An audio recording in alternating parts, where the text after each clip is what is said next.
తులారాశి ఫిబ్రవరి.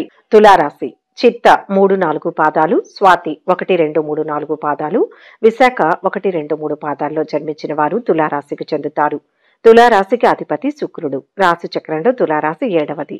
అయితే ఫిబ్రవరి నెల తులారాశి వారికి ఎలా ఉండబోతోంది, శుభ అశుభ ఫలితాలు ఏంటి, తీసుకోవాల్సిన జాగ్రత్తలేంటి, తప్పక పాటించాల్సిన పరిహారాలేంటి అనే మరిన్ని విషయాలను ఈ వీడియోలో తెలుసుకుందాం.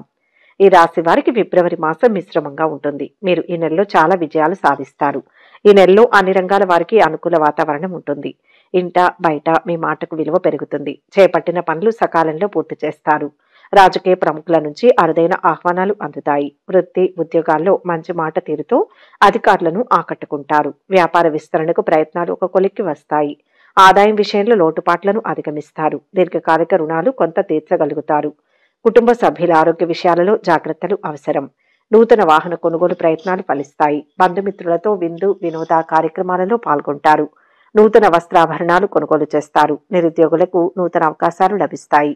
మీ వ్యక్తిగత వృత్తి జీవితం రెండూ చక్కగా నిర్వహించబడతాయి. ఇది మాత్రమే కాదు, మీరు జీవితంలో ముందుకు సాగడానికి సహాయపడే మీ వ్యక్తిత్వంలోని విభిన్న అంశాలను గుర్తించగలుగుతారు. మీ ఆర్థిక పరిస్థితి ఈ నెలలో బలంగా ఉంటుంది. మీ ఆదాయం కూడా మెరుగుపడుతుంది. అయితే మీరు ఆదాయాన్ని ఆదా చేసేందుకు ప్రయత్నించాలి. ఎందుకంటే కొన్నిసార్లు నష్టాలను చవి చూడాల్సి వస్తుంది. కాబట్టి ఇది పెట్టుబడికి సరైన సమయం కాదు. మీ జీవిత భాగస్వామితో కలిసి విహారయాత్రకు ప్లాన్ చేసుకుంటారు. అన్ని విషయాల్లో కుటుంబ సభ్యుల సలహాలు అందుతాయి. మొదటి వారంలో కాలం అనుకూలంగా నడుస్తుంది. వ్యాపారులకు మంచి ఫలితాలు వస్తాయి. మీరు ఊహించిన లాభాలు వస్తాయి. ఆర్థిక పరమైన విషయాల్లో కుటుంబ సభ్యుల మద్దతు కూడా లభిస్తుంది.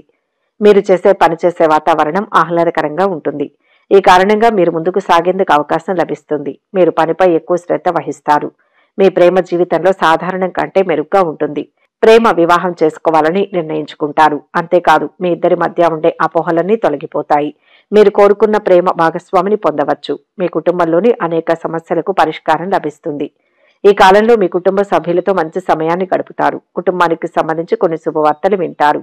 మీ కుటుంబ సభ్యులతో కలిసి ఎక్కడికైనా వెళ్లాలనే ఆలోచన కూడా చేస్తారు. ఆరోగ్యం విషయంలో కొన్ని మార్పులు కనిపిస్తాయి. యోగా ధ్యానం చేస్తే మంచిది. ఆహారం విషయంలో అలాగే పని విషయంలో కొంత జాగ్రత్త అవసరం. దైవ దర్శనాలు ధ్యానం చేస్తే మంచిది. ఆధ్యాత్మిక చింతన శారీరక మానసిక ఆందోళనను దూరం చేస్తుంది. రెండవ వారంలో మీరు మరొక ప్రదేశంలో పనిచేయాల్సి రావచ్చు. ఇది కొంత ఒత్తిడి పని భారాన్ని కలిగిస్తుంది. కొన్నిసార్లు మీరు ఈ నెలలో ఒంటరిగా నిస్సహాయంగా అనిపిస్తారు. కాబట్టి ఈ సమస్యను అధిగమించడానికి తక్కువ ఆలోచించి ఎక్కువ పని చేయండి. కెరియర్ పరంగా మీ ఉన్నతాధికారులతో మీ సంబంధం బాగుంటుంది. నిరుద్యోగులకు కొత్త ఉద్యోగం వచ్చే అవకాశం ఉంది. మీరు మీ కెరియర్ లక్ష్యాలపై ఫోకస్ పెట్టాలి. మీరు చేసే ప్రయత్నాలలో ఆత్మవిశ్వాసం పట్టుదలతో ఉండి వచ్చిన అవకాశాలను సద్వినియోగం చేసుకోవాలి. మీ విదేశీ పర్యటన గురించి శుభవార్తలు వస్తాయి. మీరు మీ మేనేజర్లు లేదా సహోద్యోగుల నుంచి ప్రశంసలు పొందుతారు. పోటీ పరీక్షలకు హాజరయ్యేవారు లేదా ఉద్యోగ ఇంటర్వ్యూలకు హాజరయ్యేవారు తమ ప్రయత్నాలలో విజయం సాధిస్తారు. విద్యార్థులకు మంచి సమయం. ఎప్పటి నుంచో ఎదురు చూస్తున్న అవకాశాలు ఇప్పుడు కలిసి వస్తాయి. పోటీ పరీక్షలో మంచి మార్కులు సంపాదిస్తారు. విజయం మిమ్మల్ని వరిస్తుంది. ఉన్నత విద్య లేదా అధునాతన కోర్సులను అభ్యసించాలనుకునే వారికి అన్ని అడ్డంకులు అధిగమించి సానుకూల ఫలితాలను పొందుతారు. ఆర్థిక పరంగా మిశ్రమంగా ఉంటుంది. అయితే ఆర్థిక లక్ష్యాలను కాపాడుకునేందుకు అనవసరమైన ఖర్చులను తగ్గించుకోవాలి. మీరు మరింత పొదుపు చేయాల్సి ఉంటుంది. అయితే మీరు కష్టపడి వాటిని అధిగమించగలుగుతారు. మీరు అద్భుతమైన కమ్యూనికేషన్ నైపుణ్యాలు పెంచుకొని అందరి చేత ప్రశంసలు అందుకుంటారు. మూడవ వారం ఆరోగ్యం బాగుంటుంది. స్థిరాస్తి కొనుగోలు చేస్తారు. శుభకార్య ప్రయత్నాలు అనుకూలిస్తాయి. ఈ సమయంలో పని ఒత్తిడి ఎక్కువగా ఉంటుంది. దాని ఫలితం కూడా అలాగే ఉంటుంది. వృత్తిలో అభివృద్ధి వచ్చినప్పటికీ దాన్ని పూర్తి స్థాయిలో వినియోగించుకోలేకపోతుంటారు. అయినప్పటికీ మీకు ఇచ్చిన బాధ్యతలను సక్రమంగా నిర్వర్తించడానికి కృషి చేస్తారు. ఫలితంపై దృష్టి పెట్టకుండా మీరు చేసే పని నిజాయితీగా చేయడం వలన ఈ సమయంలో అనుకూల ఫలితాలు పొందుతారు. డబ్బు వచ్చినప్పటికీ అవసరమైన ఖర్చులు ఎక్కువగా చేయడం వలన ఆర్థికంగా ఇబ్బంది పడే అవకాశం ఉంటుంది. ఖర్చులు అదుపులో ఉంచుకోండి. అంతేకాకుండా శుభకార్యాలకు లేదా ఆధ్యాత్మిక కార్యక్రమాలకు కూడా ఈ సమయంలో డబ్బు ఖర్చు పెడతారు. పెట్టుబడుల విషయంలో జాగ్రత్తగా ఉండడం మంచిది.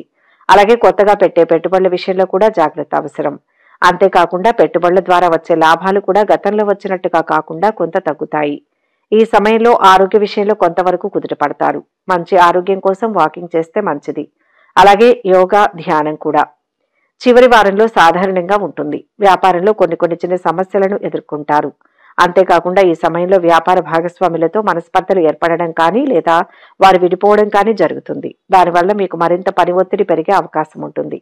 అయితే మీ భాగస్వామి నుంచి సహాయ సహకారాలు అందుతాయి.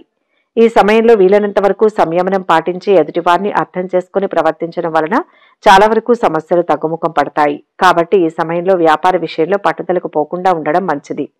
ఇతరులు మీకు చేసే నష్టం కంటే మీకు మీరే చేసుకునే నష్టం ఎక్కువగా ఉండే అవకాశం ఉంటుంది. కాబట్టి ఏ నిర్ణయమైనా కూడా 1-2 సార్లు ఆలోచించి నిపుణులు లేదా అనుభవజ్ఞుల సలహాల మేరకు నిర్ణయం తీసుకోవడం మంచిది. ఆర్థిక స్థిరత్వాన్ని కాపాడుకోవడానికి మీరు కష్టపడాల్సి రావచ్చు. మీ ఆర్థిక లక్ష్యాలను సాధించడానికి మీరు అనవసరమైన ఖర్చులను తగ్గించుకోవాలి, మరింత పొదుపు చేయాలి. అయితే నెల చివరిలో కొన్ని శుభవార్తలను తీసుకువస్తుంది. మీరు మీ ఆదాయం లేదా వ్యాపార లాభాలలో పెరుగుదలను చూడవచ్చు. కమ్యూనికేట్ చేయడం, ఏవైనా విభేదాలను పరిష్కరించడం చాలా ముఖ్యం. రెండవ సగంలో మీ కుటుంబ జీవితంలో కొన్ని సానుకూల పరిణామాలను చూస్తారు. మొత్తం మీద ఈ నెల తులారాశి వారికి మిశ్రమంగా ఉండడం వలన విచిత్రమైన పరిణామాలు చోటు చేసుకుంటాయి. ఎవరిని నమ్మవద్దు. ఎవరి మీద ఆధారపడి ఏ పని మొదలు పెట్టవద్దు. తరచుగా మోసపూరిత వాతావరణం మీ చుట్టూ ప్రదక్షిణ చేస్తూ ఉంటుంది. ఆర్థిక వ్యవహారాలు కొంతవరకు అనుకూలంగా ఉన్నా జాగ్రత్తలు పాటించడం అవసరం. రుణాలు తీర్చే ప్రయత్నంలో చికాకులు వస్తాయి. పిల్లల అభివృద్ధి విషయమై అనుకూల వార్తలు అందుతాయి. ఉద్యోగ, వ్యాపార, ఆర్థిక, ఆరోగ్య విషయాల్లో తగిన జాగ్రత్తలు పాటించడం శ్రేయస్కరం. చేస్తున్న వ్యాపారం మానేసి కొత్త వ్యాపారం ప్రారంభించడానికి సమయం అనుకూలం కాదు. వ్యాపారులకు అంతా అనవసరపు ఆలోచనలు కలిగినా చివరకు లాభదాయకంగానే ఉంటుంది. ఉద్యోగాల్లో ఉన్నవారిని ఇతరులు తప్పుదోవ పట్టించే అవకాశం ఉంది. ఎవరి మీద ఆధారపడకుండా స్వయంగా అన్ని పనులు చేసుకుంటే మంచిది. ఆహార విహారాల్లో నియమాలు పాటించక, ముందు జాగ్రత్తలు తీసుకోక ఆరోగ్య సమస్యలను కొని తెచ్చుకుంటారు. స్థిరాస్తి కొనుగోలులో ఎవరి సలహాలు తీసుకోవద్దు. నూతన ఉద్యోగ ప్రయత్నాలు కొంతవరకు ఫలించే అవకాశం ఉంది. విదేశీ నివాస ప్రయాణ ప్రయత్నాలలో ఉన్నవారికి పనులు సరైన మార్గంలో సాగుతాయి. విద్యార్థులకు సానుకూలంగా ఉంటుంది. ప్రత్యేక జాగ్రత్తలు అవసరం. రైతులు తొందరపాటుగా ఎవరి సలహాలు తీసుకోవద్దని, అనవసరంగా రుణాలు చేయవద్దని సూచన. ఉద్యోగులకు ప్రాధాన్యత పెరుగుతుంది. నిరుద్యోగులకు మంచి ఆఫర్ అందే అవకాశం ఉంది. వృత్తి నిపుణులకు డిమాండ్ పెరుగుతుంది. వ్యాపారాలు ఆశాజనకంగా ముందుకు సాగుతాయి. కొత్త వ్యాపారాలు ప్రారంభించడానికి ఇది చాలా వరకు అనుకూలమైన సమయం. కుటుంబ సభ్యులతో సంప్రదించి నిర్ణయాలు తీసుకోవడం మంచిది. మీ సలహాలు, సూచనలు బంధుమిత్రులకు లాభం కలిగిస్తాయి. దీర్ఘకాలిక అనారోగ్యం నుంచి ఉపశమనం లభిస్తుంది. ఎవరికి హామీలు ఉండవద్దు. పాటించవలసిన పరిహారాలు: ఇష్టదైవాన్ని మరింత శ్రద్ధగా పూజించడం వల్ల శుభ ఫలితాలు పొందుతారు. గోమాత సేవలో కొంత సమయం గడపండి. యువతులకు కొంత ఉపకారం చేయడం ద్వారా వారి దీవెనలు పొందండి. దేవుడు, పూజలు, ఇతర ఆచారాలపై పూర్తి విశ్వాసం కలిగి ఉండండి. ప్రతిరోజు లేదా మంగళ, శని, ఆదివారాలు, పౌర్ణమి రోజులలో హనుమాన్ చాలీసాను పఠించండి. శుభప్రదమైన మంగళవారం నాడు హనుమంతునికి పొడవాటి వస్త్రాన్ని సమర్పించండి. అప్పుడప్పుడు ఏదైనా ఒక ఆలయానికి వెన్న లేదా పెరుగుని ఇవ్వండి. ఇలా చేయడం వల్ల మీకు మంచి ఫలితాలు లభిస్తాయి. ఈ వీడియో కనుక మీకు నచ్చినట్లయితే లైక్ చేయండి, షేర్ చేయండి. మరిన్ని ఆధ్యాత్మిక విషయాల కోసం మా ఛానల్ను సబ్స్క్రైబ్ చేసుకోండి.